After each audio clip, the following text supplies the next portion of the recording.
Okay, so universal remote. I'd like to welcome everyone to our viewing audience to our council meeting. It's a regular council meeting of the month on it's June the 23rd, 2026, and we have a full complement of council here tonight, including our CAO. Our secretary is not with us tonight. She's on vacation. We'll miss her, Debbie Mater. But we'll start our meeting this evening with a moment of silence.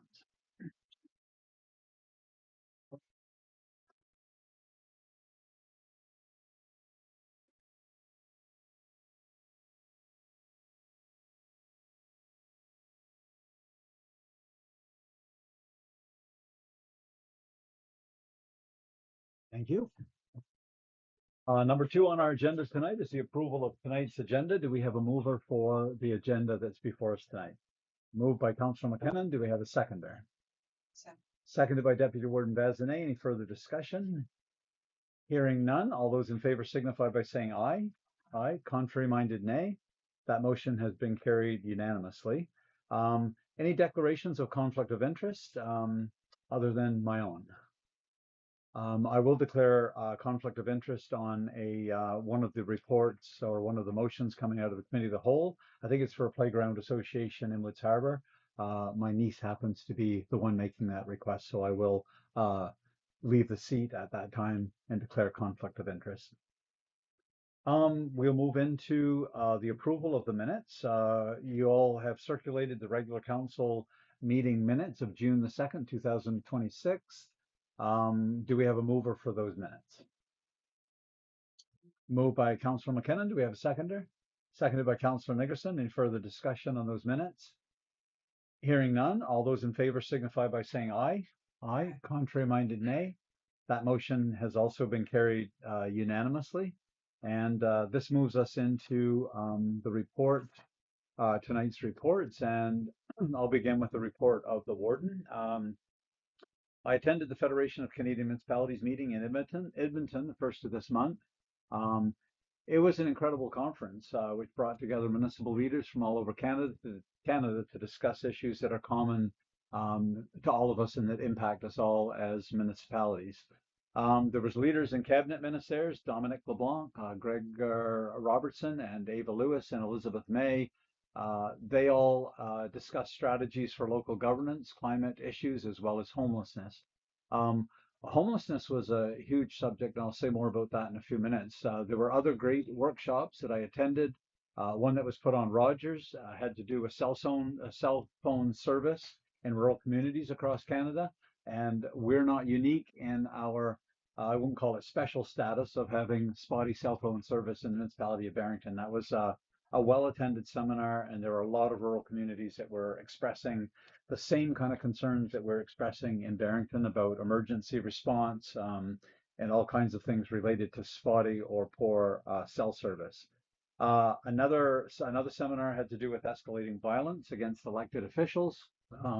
There's some real horror stories out there when it comes to mayors and councillors who've actually had their lives threatened by those within society who are becoming increasingly polarized around issues and political ideologies, especially since the pandemic. So there were some interesting workshops on that, how to mitigate and how to de-escalate the current political climate when it comes to being an elected official across Canada. And again, there were some stories that were almost unbelievable about the kind of harassment and abuse that some people in positions of authority are facing in these days. One personally impactful seminar was centered on homelessness, huge issue. Even in Edmonton, where I stayed, it was amazing, the amount of homelessness that was evident even where I stayed in the inner city there. I even took some grub from one of our FCM events. There was so much left over, and I couldn't get around the disparity of attending an event like this where, a table's full of food for people, and then within stone's throw of that event, people are literally living homeless on the streets and hungry. So one of these workshops that they did was incredibly creative. We had to take on the unique challenges of an unhoused person. So basically what they did is gave you a role or a character, and you had to sort of navigate a true to life social system in order to gain housing security.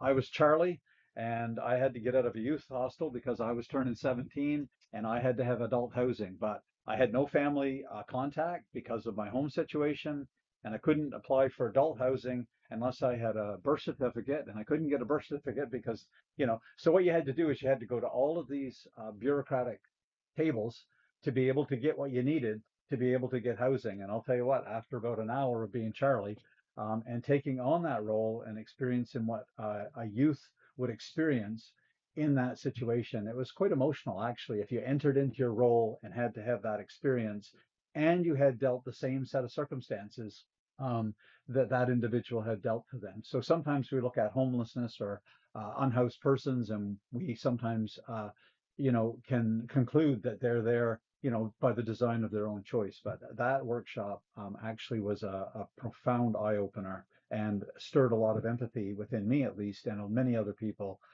for those who are going without housing. Another big focus at the FCM conference was national defense. FCM launched a new defense task force designed to align local municipal expertise with federal defense around critical infrastructure readiness. That was especially true along international borders, which we kind of are a bit of that here in southwestern Nova Scotia, but especially in northern and remote places. Because of the level of resource that's there, that's highly desirable internationally, and because of the limited resources that are there in the north, there was a lot of focus on the importance of strengthening national security when it comes to defense in some of these outlying places and remote places. So, of course, there's always opportunities to network with other leaders of cities, towns, and municipalities that are facing the impact of things like climate change, wildfires, drought. You think in this area, the municipality of Barrington, we're suffering or struggling with drought or wildfires or even rising tides and extreme weather events. But those events are also happening in other coastal communities and other communities inland across Canada. So it was overall a good conference. I'm supposed to report on it. That's my report. Back home on June the 15th, I attended the Roseway Hospital Charitable Foundation annual meeting. And on June the 16th, I attended the Committee of the Whole meeting. And then on June the 17th, I attended the Shelburne County Mayors, Wardens, Deputies, and CAOs meeting in Shelburne. That was a really good session as well with other municipal leaders. We focused on an issue that Deputy Warden Bazinet brought forward to our council, which is on revisiting our dog bylaw and the need to look with a little more scrutiny around the current dog bylaw we have and how it impacts on public safety as well as the rights of dog owners as well. So that was an animated and very beautiful conversation that we had there as well, which brings us to tonight and thus ends my warden's report for the month of June. Are there any questions? Did I say all that in one breath? I'm going to get a little more emotionally regulated. Anxiety is like that, right?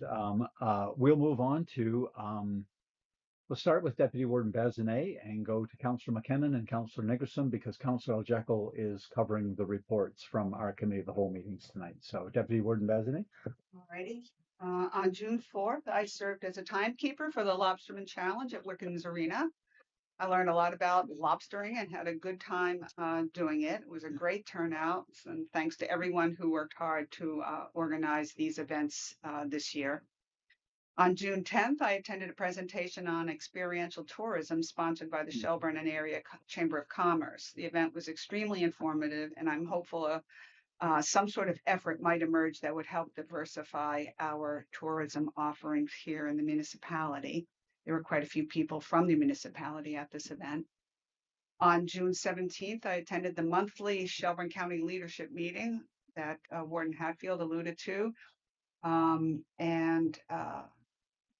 Again, we'll just reiterate that a robust discussion around dog bylaw enforcement and public safety was took up most of the meeting, and that was really fruitful.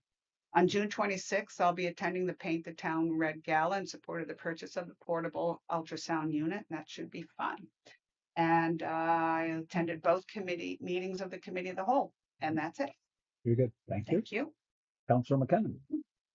Outside of the Committee of the Whole meetings and the regular council meeting that happened in June, I attended on the 18th of June the AGM for the Western Regional County Libraries, followed by a board meeting. And a report on that is that we are not closing any of our libraries as what's happened in other areas. What is happening is a pause on any hiring because there's been no increase in the amount that they've gotten from the province for quite some time. And the previous years they've been offered and given some what's called bridge funding to help. This year it's not looking like they're going to get that bridge funding, so they're having to rely on what they have in reserves. But for our communities, for now, this year we won't see a disruption of services. And I too attended a few of the Lobster Fest events, which were always great. Hats off to the recreation and tourism departments for all the hard work they put into that.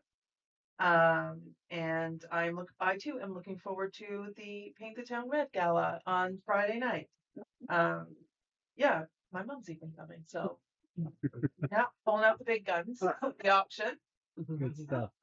Yeah, thank you, And that's Councillor it. McKinnon. Did anybody have any questions for Deputy Warden Bazinet or for Councillor McKinnon? I don't know who usually open it up or not. But... Councillor Nickerson, you're on for your report. Yeah, other than the two committees to hold this council meeting, I did take in some of the Lobster Fest activities. Then basically the end of the Great Lobsterman Challenge, and I see that Corey is back. Everybody said Corey is back. He's won it multiple times, and it's an older guy taking on a bunch of younger guys, and he's one of the top dogs, I guess. Good for old dude. Yeah, good for old dudes. Make us old fellas look good.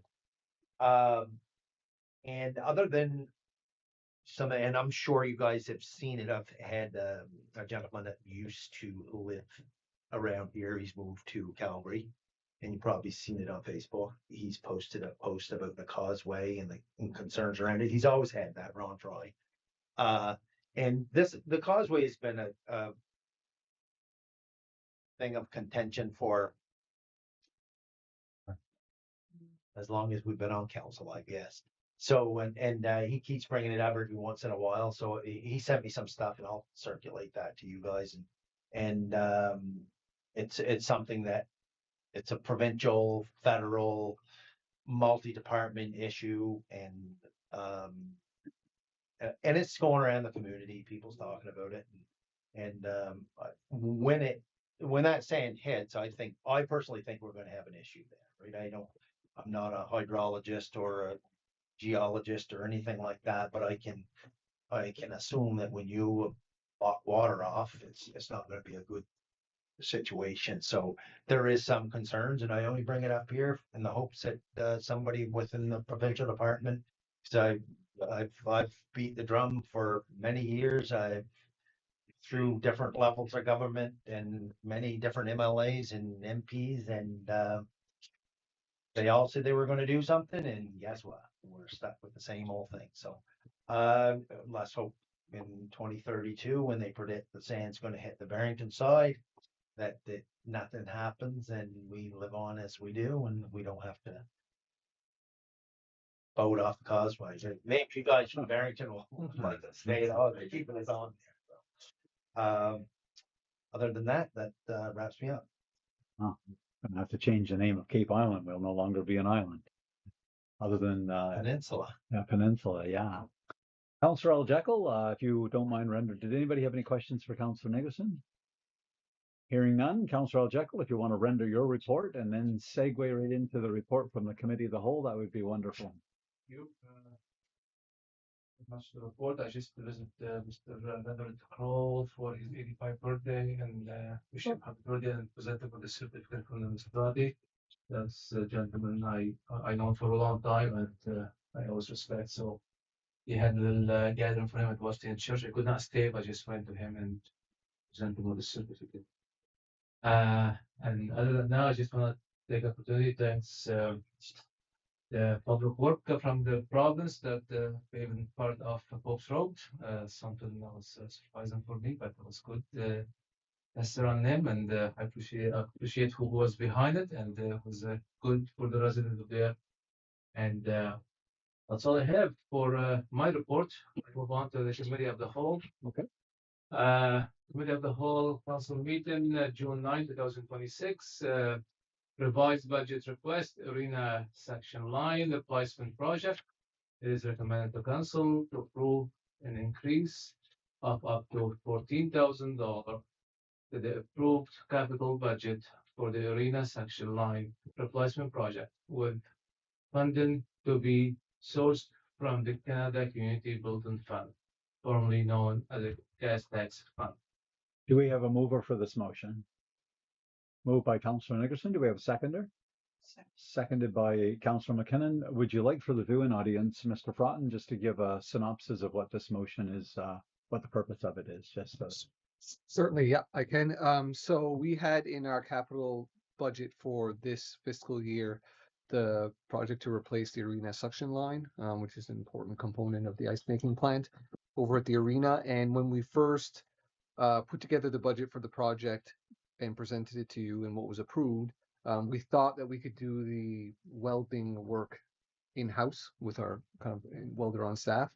But this project requires a specialized type of welding, high pressure welding, I think that it is, which our welder isn't certified to do. So we had to go out and find out how much it would cost to include that in the project. We believe it should be around 12 to 14,000. So we requested an amended budget for that project for that reason. Sometimes it's not changing the scope of the project. We're still doing the same thing. We just need another element added onto it. And sometimes if it's within 10% of the project budget, I can approve it, but because it's over and above the 10% threshold, that's what we requested of you. Okay, very good. Any further discussion on this motion?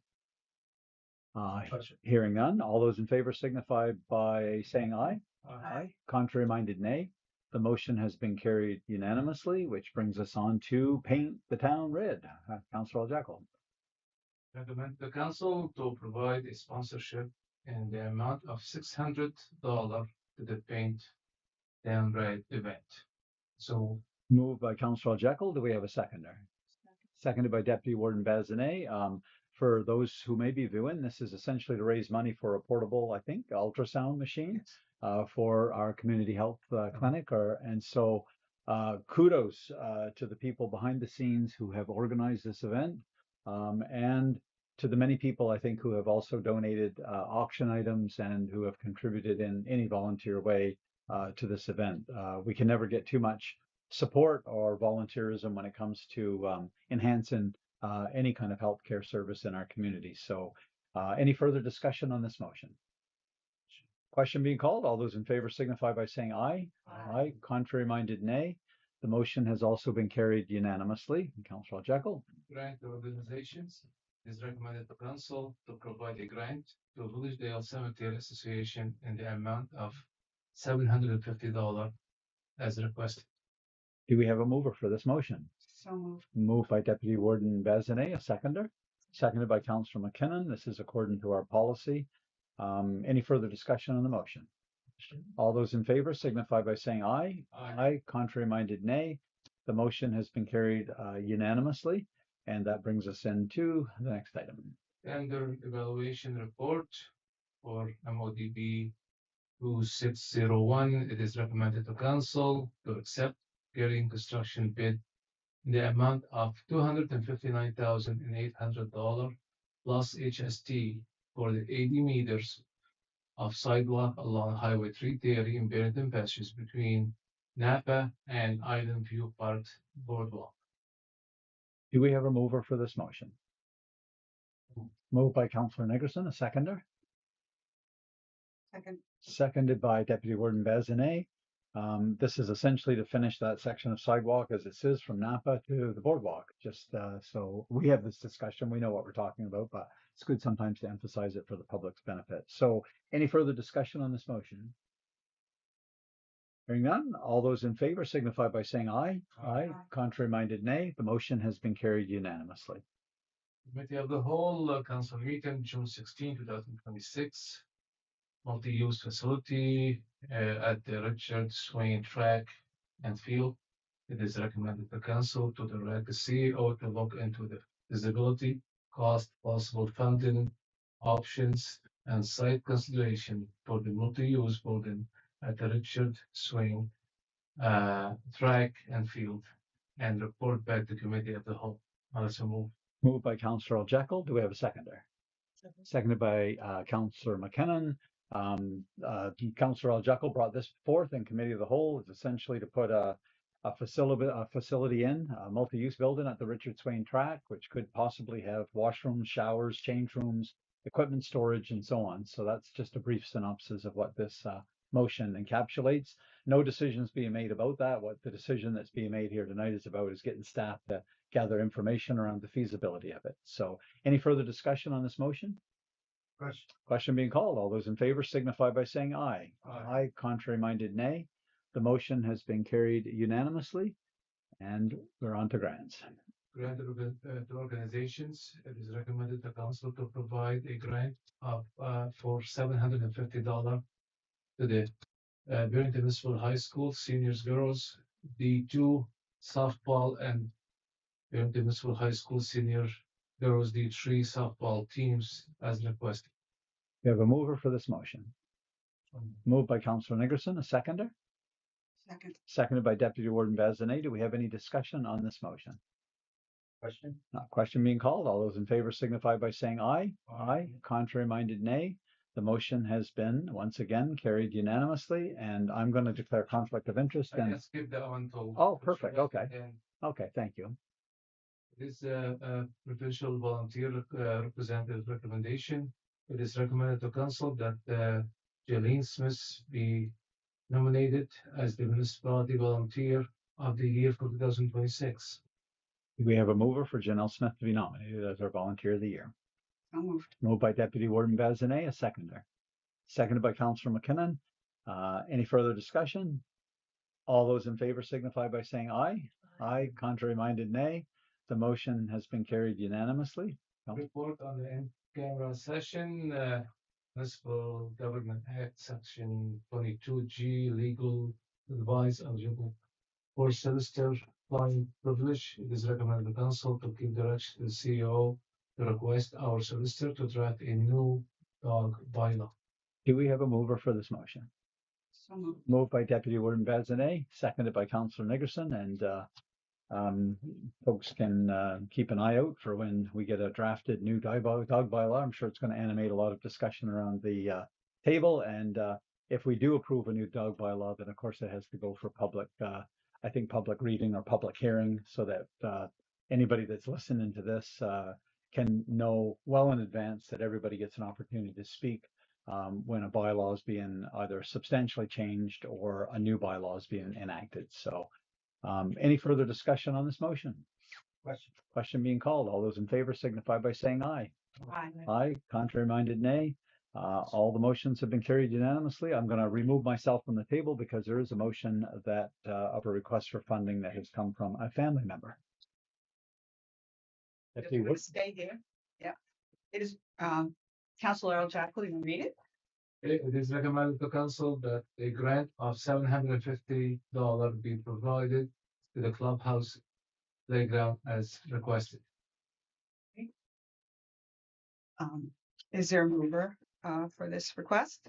So Moved by Councillor Al Jackal. Is there a second? Seconded by Councillor Nickerson. Any discussion? All those in favor signify by saying aye. Aye. Opposed? So voted. Okay.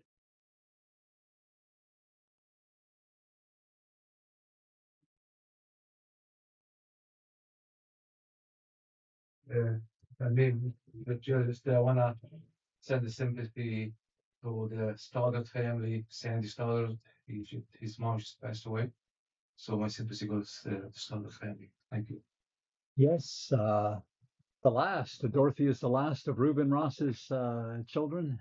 Huge family on Cape Island, and if you're a Ross, then you have any kind of Ross roots at all. Your grandfather probably would have been or Susanna rather. Grandmother would Yeah. have been- I was going to say Susanna and Reuben were brother and sister. So this death affects a lot of people in our community. So thank you, Councillor Jekyll, for recognizing the significance of the loss of a family matriarch and a very special lady indeed. This brings us into our staff report, which is very important. And I'm going to turn it over to our CAO, Chris Frotton, to give us an update on operational and staff and infrastructure highlights that are relevant for public information. Thank you very much, Mr. Warden. So over the past month, in terms of the recreation center, the unexpected repairs to the existing fire pump were completed. The ventilation improvements in the elevator mechanical room were finished, and we did pass our Nova Scotia Power final inspection. So that's all positive. And now we're working through the remaining approvals needed for occupancy. And that's really where we stand. I would have really liked to have announced some soft and grand opening dates, but we're being very cautious on that because the life safety systems have been very challenging because we've attached a new building to an existing building. And the existing fire pump, which is 35 years old, needed unexpected repairs, but also needs to work in sync with the new system. And that's what we're having challenges with is there's about 5 different contractors. Unfortunately, none of them are local because there's a highly technical, specialized systems and work. So it takes a little bit of a lot of coordination to try and get answers from one to the other or from one or another. And sometimes, unfortunately, they don't always agree. So when you get to that point, you're trying to kind of, make sure communication lines are clear and try to get a clear understanding of what's that. So in a nutshell, the existing fire pump was repaired, but then those verifying and testing the new life safety system, the sprinkler system, to be exact, need to make sure that pump works with it. And there's some kind of disagreements between the level of operation of it. So we're trying to get to that, but we're very close. I've been numerous hours on the phone and number of text messages, as soon as we got that final inspection to get us there. So we're on the very cusp. And you, along with the public, will be notified immediately once that is, because I know everyone is excited to get in the building, including us. Summer program registration was very successful this year. It pretty much sold out in terms of, spots and things like that. We don't sell tickets or anything, but all of the camps that we have, our Timbit soccer program, all of those were very popular and were a lot of registrations for them, which is exciting. On June 15th, the pool opened, and we do that typically at this time of the year in time for the pool class trips. So that's what has been busy over there with.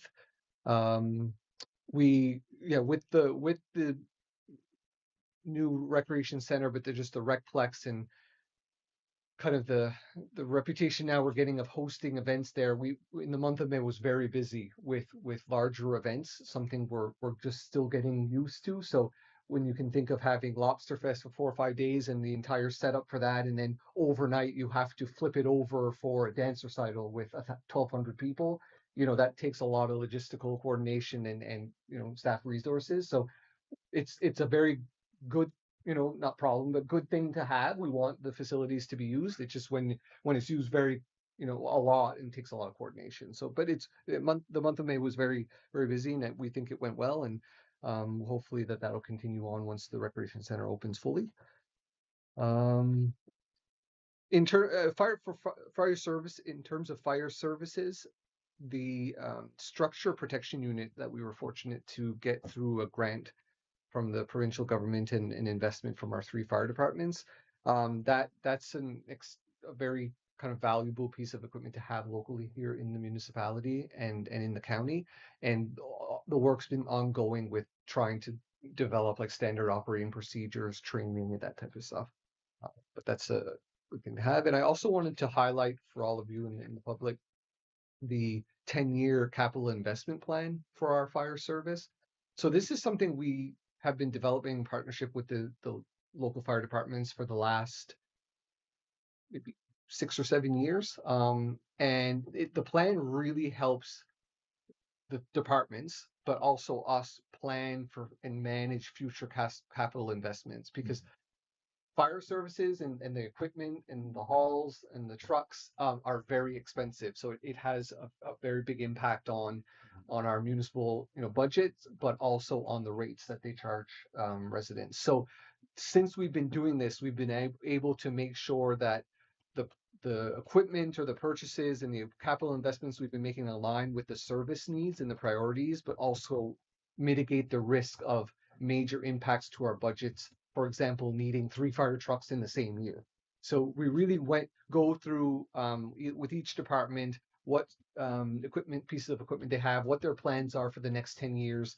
There are a lot of standard regulations with the equipment, like how old it is and the condition of it, so that it needs to be maintained and kind of updated regularly. So we do this about every 2 or 3 years, like a complete sort of review and update. And so I just wanted to present it to you, but this is obviously something that will be shown to you and talked about, especially when it comes to budget time. Other than that, I would say that wraps up the main highlights that I wanted to make for the staff report. Hey, any questions for our CAO around the report? Councillor McCann. All right, I just actually have a question about the strategic plan Sure. update. Yes. I'm actually looking for an update on the update Yep. that we did together here and kind of where that is in the progress. Sure. Very good question, because that has slipped down the list on the to-do list, and that I am the one to blame for that. I've had an email in my draft inbox for way too long that should have been sent out. Because we did have the session back in September or October. There were some kind of main themes that had been drawn out from that. The next step would be to meet once more to kind of drill down a bit deeper on objectives, and then performance indicators possibly, but also talk about how to engage the public, because that's a big step in the strategic planning development. And hopefully we can get to that this summer, and then continue on the work and approve it as quickly as can, because the goal was to do it quicker than we had done it 3 or 4 years ago, and that failed miserably on my part. So I do apologize for that, but that is still ongoing and hasn't been left to the wayside because it's not important or isn't something we want to do. Like, it's definitely the update is needed. This one finished at the end of last year, so yeah, please stay tuned for an email. But it is something that would be the next, I guess, immediate step: deciding how to engage the public and then drilling down deeper into objectives. Any further questions? Just on so there's issues with the rec center, or what do we call them? Not issues. There's deficiencies, Yes. right? There's multiple deficiencies with, like, there's some concerns around some smaller issues. So anytime you get into verification or an inspection done, I mean, if you think of a home inspection or inspection on your car, there's a list of things that you need to pass to be able to get the verification or the inspection done. So Nova Scotia Power has some, the elevator inspector has some, the life safety system inspector has, there's multiple verifications and inspections that are done in a building like that. So all of those, so Nova Scotia Power was passed last week, so that was a big one. The elevator was passed, so that's another big one. And then the life safety systems is the last one. The main issue with that, main deficiency of that inspection was our existing fire pump. We thought it was operating, but then there was some issues with certain parts, and then they came down to fix it. Took us a while to find the actual contractor that could fix that type of pump. It's a park pump, and only certain contractors that know how to deal with those. So we found that they did come do a repair. They thought it had fixed it. We got the same issue again. They came back down, and then now those repairs are done. So the inspector or the company that verifies the sprinkler system of the entire building, they can, now that the fire pump works, can come down and do their verifications and their flow tests. but they don't want to come down until they make they're sure that the fire pump works properly. So we have to we're trying to coordinate between contractor that fixed the fire pump and the contractor that does the verifications to communicate. And there's multiple layers of contractors. So there's our general contractor, there's the subcontractor, and then the sprinkler system contractor is yet another subcontractor. So there's 3 layers of contractors that need to talk to our contractor that dealt with the fire pump. So that's the challenge when it comes to trying to get these verifications and these issues, deficiencies dealt with, and why we're so cautious and hesitant to announce something that until we're 100% sure that we can the public can freely walk into the building. But we're very close because that's what we're working through now, is getting that last contractor for the sprinkler system. But there are like Nova Scotia had deficiencies, for example, cages around the light fixtures in the multipurpose room, because there could be ball sports in there that could damage that and cause problems. So we addressed those. Like those would have been some GFI plugs that were either not properly enclosed or at a certain spot that Nova Scotia Power didn't like. So those had to be kind of rectified. The elevator inspector, that he had identified the ventilation as an issue, so that's why that had to be dealt with.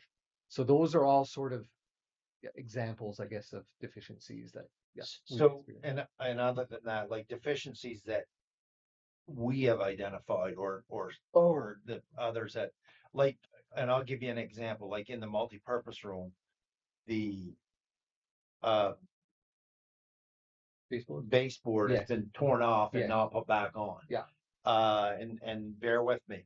The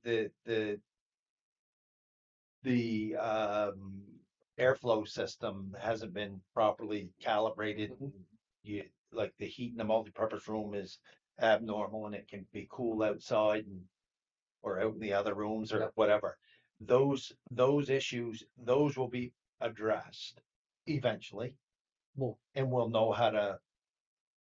Most definitely. So the focus now is the occupancy 100%, but things like the baseboard, things like the signage, the directional signage, wayfinding signage, the line painting outside, all of those are on a list. And some of them we can address quicker than others. And that will go on, honestly, probably for a year or 2. Okay. So my question is, right, and like my good friend Sterling Bellapoo would say, the $1 million Gordon Sinclair question, because he always asks the money question. We have a holdback on that of 10% on that building. There is always holdbacks on construction projects in the province. So they will not be paid that 10% until those deficiencies or that stuff is completed. In a short sentence, yes, but there's a lot of intricacies to what you just said. So it's not just simple as, we hold 10% and every single nuts and bolts is done to our desire. Like there's legalities around the contract that we signed with them.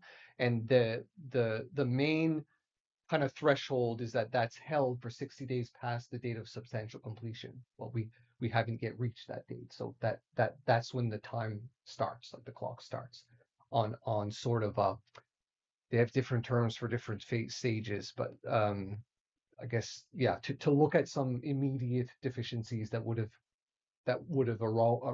arise from the time we take official ownership to when that holdback period is over. But then there's a warranty phase too, and that's the 1 to 2 year. So if the dishwasher breaks down, or if a ventilation system just stops working, so that's when it turns into more of a warranty phase. So let's take the line painting, for example. Let's say that doesn't get done, and we pay them that 10%. What mechanism do we have to get that done? So the claims that are made by the contractor are heavily scrutinized by our project managers and our architects and engineers, and they're actually approved by the province because of the type of project that it is.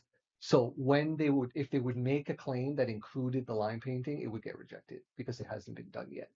So anything like, there are probably, I'm not lying, 200 to 300 emails in my inbox on just scrutiny of claims that they've made, because they will not accept anything without background information. They will go back and forth 4, 5, 6, 7, 8 times Claims that who is that the contractor would make to the municipality.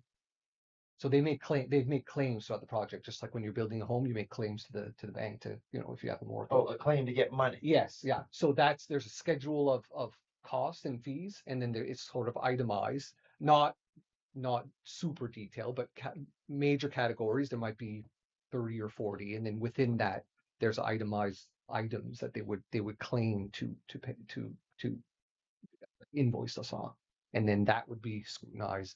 Then nothing. So if they say the elevator, right now is not 100% complete because we haven't, it hasn't been finally commissioned, it might be 98%. So they've claimed 98%, or the line painting still has 0%. So that's not the pay that we'll get. So that's how it kind of works. Like, it's all based on percentages, and then based on the claims and the invoices that they submit. And then that's reviewed, and a lot of back and forth around arguing whether it is 50% or 55% or that type of stuff. My concern, why I asked that, and my concern is, this project was supposed to be done in the spring of 2025. 2025. So we're a year and apart past due, right?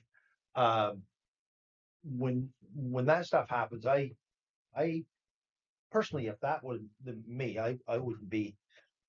Well, I guess it is me, but I'm not happy with how things went. Do I think we have a great building? Yes, I do. I think for the most part, it is very nice. I think it's going to be well used and everything like that. But it's just I don't know if you want to call it a sign of the times that everything is so late being constructed, and you have issues with it, and it's I don't know, I guess I can say it's upsetting to me, and that's why I ask about the holdback on it, because I don't want to see us pay for that building and then have major issues with it, and then we're into legal issues and everything else. So that's why I ask it. That's all. So I appreciate the answers, and they're. Yeah, hopefully that does kind of shed a bit of light Yeah, it on does. kind of the internal workings of it and the steps that are taken. But I mean, I can understand where you're coming from, and if more information is required or of interest or wanted, or I'm always willing to Yeah, no. give as much as I can and try to give some background on it. I know there's concern out there. Mhm. There's some people in the public that's concerned about it. They ask the questions, and Yeah. and the best way to get the answers is, I think you explained it very well, and it's pretty clear that they don't have a cakewalk to the money. Like, it's they have to address the things, and the lines is something that's been brought to my attention, like, and it's lagging on, and Mhm. when you have at the great Lobsterman's Challenge Yeah. stuff, man, that was a People don't know how to drive. yeah. But when you don't know how to park, people don't know how to park with lines. Yeah. And had, like, there was that, like, they blocked the driveways off, right? Yeah, it's So- going to take a while to tweak and Yeah, work it will. some of that Yeah, out. well, yeah. Does okay. anybody have any other questions for our CAO regarding our staff report? Hearing none, it moves us on to new or other business, of which we don't have any on the agenda for tonight, and into correspondence. We have 12-month notice letter to municipalities, a letter replacing a letter from May the 4th from the Honorable John A. McDonald, Minister of Municipal Affairs. So that's just for our information, I believe. So is there any comments or questions about that correspondence? Hearing none, I think this brings us to number 8 on our agenda, which is the adjournment. And hearing no other business to be addressed tonight, I'd like to thank our viewing audience for tuning in, and until we meet again, as they say. Thanks for being here, and that ends our meeting for tonight.